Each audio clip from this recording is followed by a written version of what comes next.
Good day, everyone. I am Junior Icaro, I am Via Marie Cordero and we will introduce and discuss the emerging life of smartwatch technology.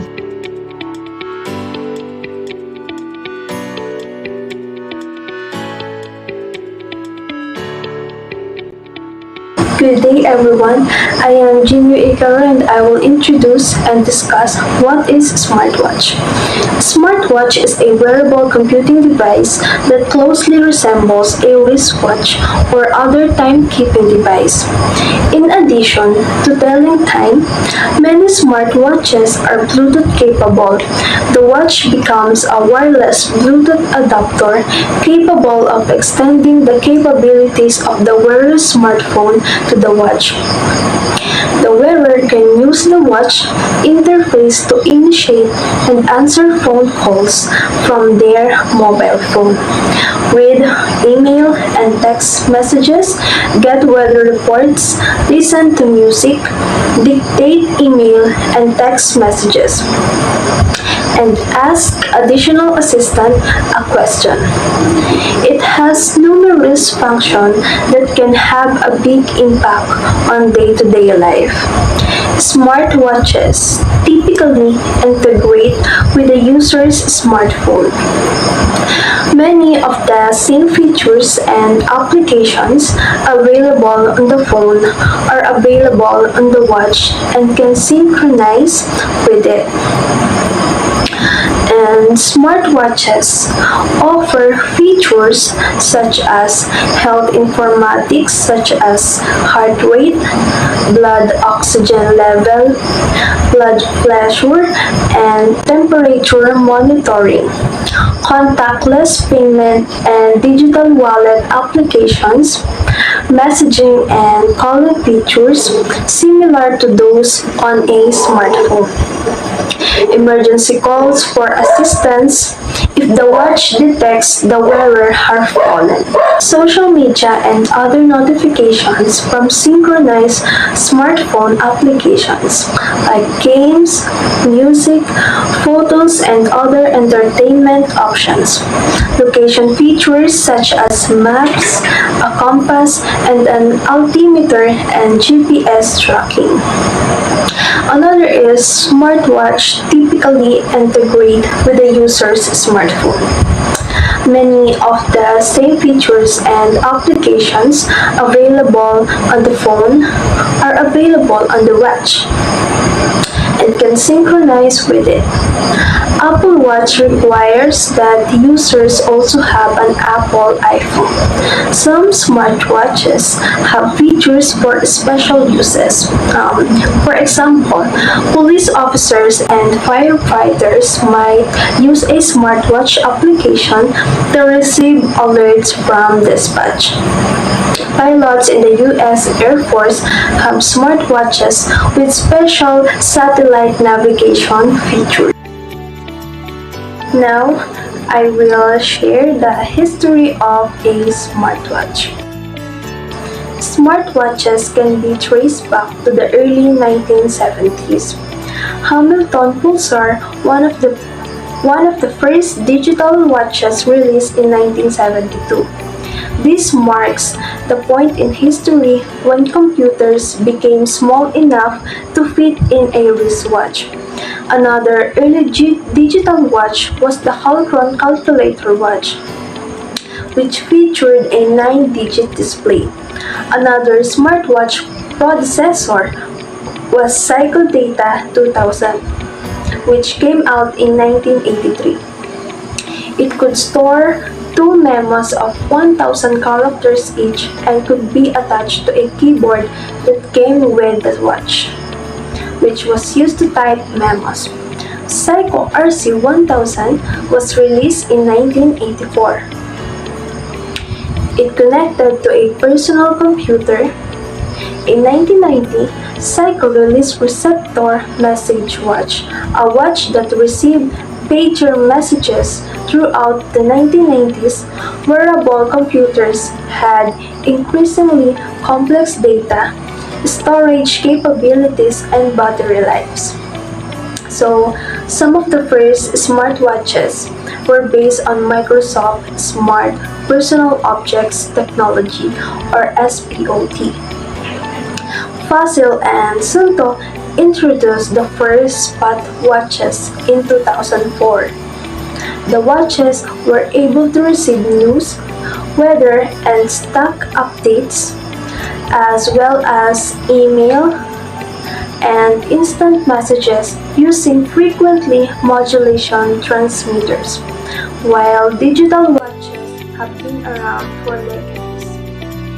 Some reached abilities like calculators and unit converters only in the 2010s, with tech companies began releasing watches with smartphones like abilities Apple, Samsung, Sony, and other major players offer smartwatches on the consumer market, but a small startup actually deserves credit for popularizing the modern day.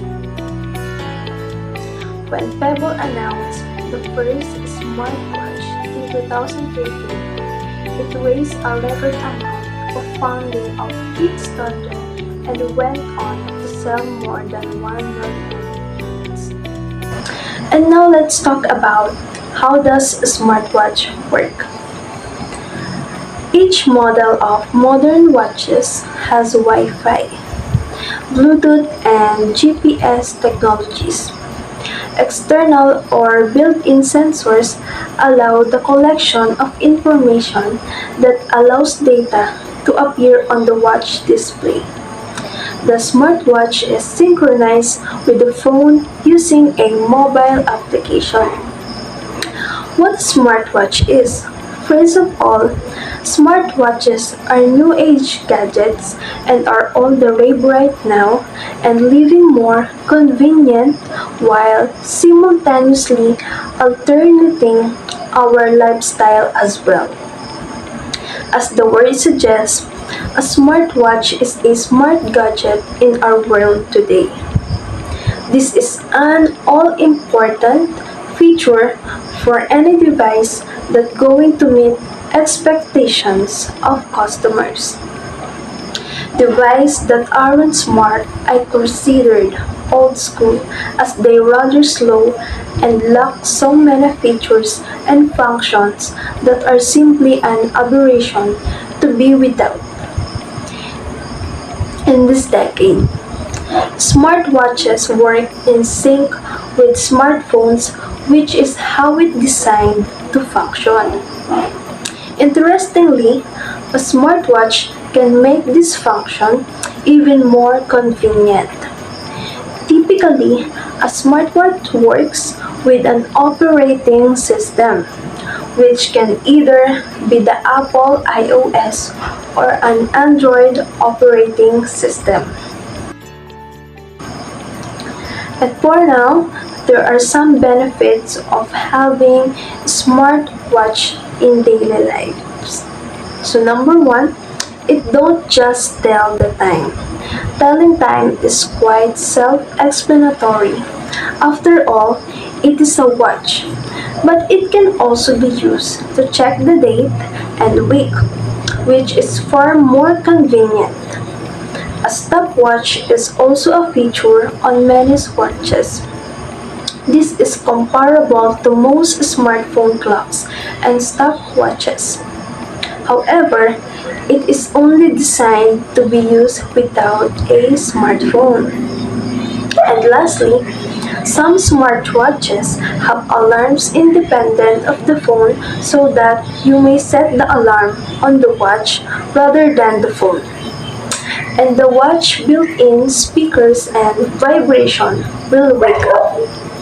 Number 2, a travel body right on the wrist. When following directions, a smartwatch might send vibration to wrist to indicate whether it should turn right or left. Instead of glancing at smartphone all the time, it can follow an invisible guide that tells where to go. Instead of looking at a map, look up and take in the surroundings. Number 3, It's even easier to locate a phone, key, or other devices. Losing a phone or case is a frustrating situation. It always seems to happen before a big event, for which it cannot afford to be late. Thankfully, a smartwatch can eliminate this inconvenient situation. And number 4, instantly respond to messages and take calls. Don't need to take a phone out of the pocket having a smartwatch on the wrist. It can receive and respond to messages while on the move. This is especially beneficial if exercising or in a situation where carrying a phone would be too uncomfortable. Voice assistance is available on some smartwatches. It can talk to at risk and interact with someone hundreds of kilometers away. Number 5. Check social media alerts. Who doesn't want to receive notification from Facebook, Twitter, WhatsApp, Snapchat, and other social media apps on their wrist? This is something always turned off, but for some, it is a must-have feature. Some watches merely display messages and social media activities, while other allows to engage with the app. And number 6, even while completing tasks, it is connected. It might wish to check messages, calls, or notification while running, cycling, swimming, or doing any other sort of exercise.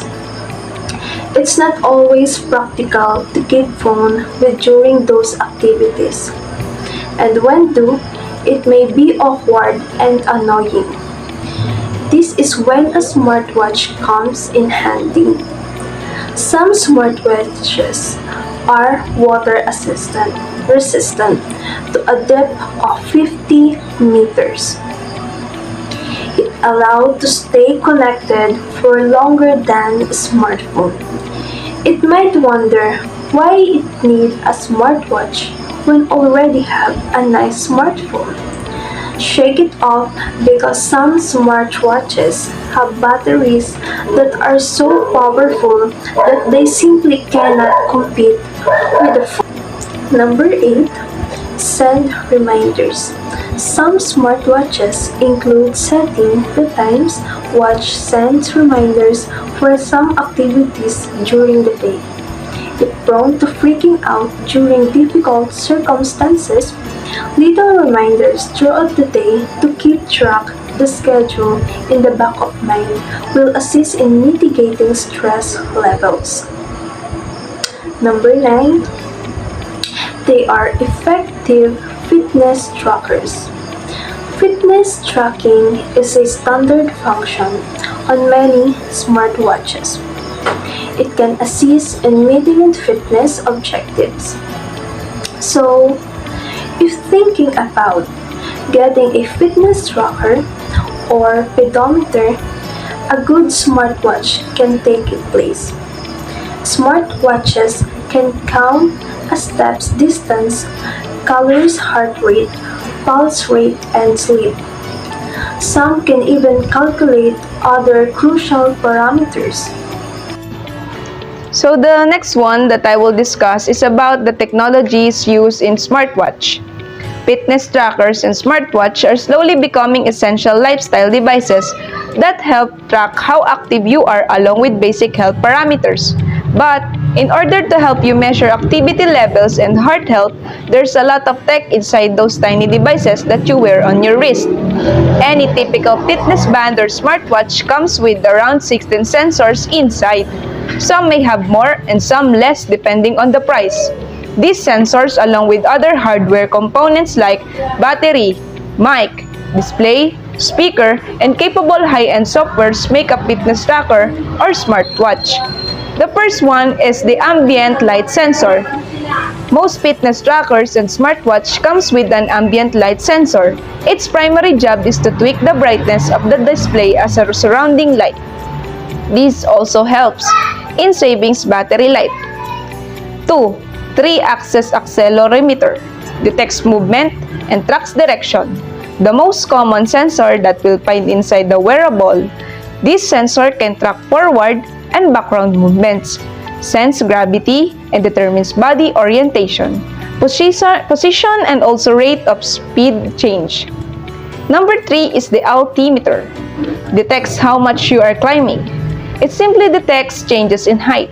It helps detect whether climbing stair or going down a slope and accordingly helps in measuring calorie count. The next one is the optical heart rate sensor. Detects heartbeat per minute. Almost every fitness tracker comes with an optical heart rate sensor. Its job is to calculate your heartbeats per minute. The sensor used the light to check the speed of blood flow on the wrist. When the heart beats, blood moves quickly inside the artery. Thus, less light is reflected back to the sensor and is detected as a heartbeat. Number 3 is the SpO2 monitor. Is to measure blood oxygen level. The color of blood is examined by the sensor to understand the oxygen level present in it.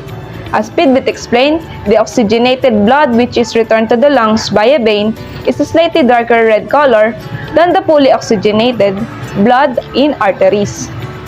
The sensors measure the relative reflection of red and infrared light from the blood by a wrist and seeing how it varies as the heart beats. Bioimpedance sensor. It is used to measure the respiratory rate, sleep, and etc. A bioimpedance sensor measures the resistance that skin is offering to small amount of electricity. The battery charger electrodes in a fitness tracker deliver a very small amount of current to measure sleep, heart rate, respiration rate, water level, and more. The next one is the proximity sensor. It saves battery and wakes the display when needed.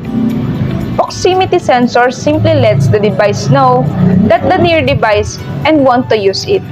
If not wearing the fitness tracker, this sensor enables the device to sleep and save battery when not in use. It is mostly used to turn on or off the display screen. The next one is the compass. It helps us direction and maps. A compass help map application to run on a smartwatch and also gives the device a sense of direction. The next one is the ECG sensor. ECG sensor is a new addition to wearables. Now the job of this sensor is to detect the minute electrical impulse that your heart sends out with every heartbeat. This sensor detects this minute heart signal through the electrodes on the wearable. GPS. GPS simply helps in detecting how much you are running, the location of the wearable, and track your activity. It also helps in guiding map applications. The next one is the gyroscope. Technically, gyroscopes measure angular velocity, which is used to detect motion. Track them accurately when you are on the go. For example, data from the gyroscope along with other sensors can determine whether you are actually running or simply jogging at one place. Also, it helps eliminate motion from violent shake of the wrist and mistake it from an intense running session. The next one is the gesture sensors. Detect wrist motion. Gesture sensor can instruct the smartwatch to do a certain activity when the hand is moved in a certain way. For example, if a wrist is flicked twice, the call will be disconnected. Or when the hand is moved in a circle, the stopwatch will start. Detecting this pre-ped motion is the job of gesture sensor. The next one is the UV sensor. It measures exposure to harmful sunlight. Some smartwatch also offer whether the sunlight outdoors is harmful or not. This is detected by the UV sensor, which detects the UV radiation when you step outside. Also, there is magnetometer. who works along with the GPS and compass to determine the exact coordination or coordinates of the location. Electrodermal activity sensor. Electrodermal activity or EDA sensor is a new addition to wearable. It measures stress along with the heart rate tracker, ECG, and skin temperature sensor.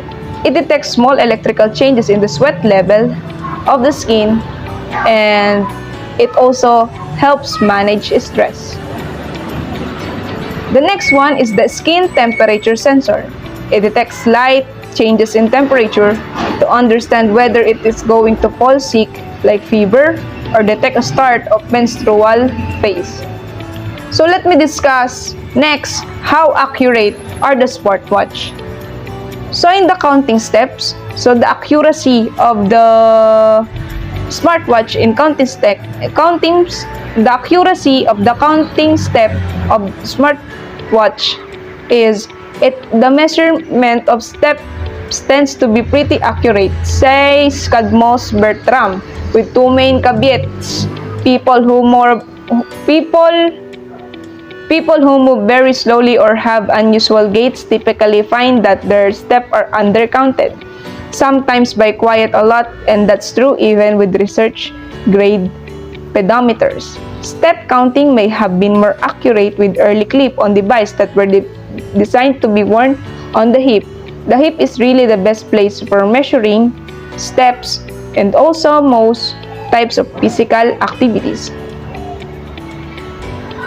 So the accuracy of measuring heart rate, the device that measure heart rate tend to be pretty good at measuring heart rate at rest, but have a lot of more variability when measuring heart rate during exercise, says Cadmus Bertram. Fitness trackers can be quite far out of a step with actual heart rate when working out. When getting sweaty, they often fail to record heart rate completely. There have been several different studies that show fitness trackers and smartwatch are fairly good at measuring heart rate at rest or in recovery, but get less accurate as the intensity of exercise increases. The question of how accurate is accurate enough depends on what using it for and what being expected. Most activity trackers are measuring the motion of the body and combining that with height, your weight, your gender, and your age. Sometimes they might have asked some lifestyle questions that set up, and that data can be thrown into the mix. Thank you.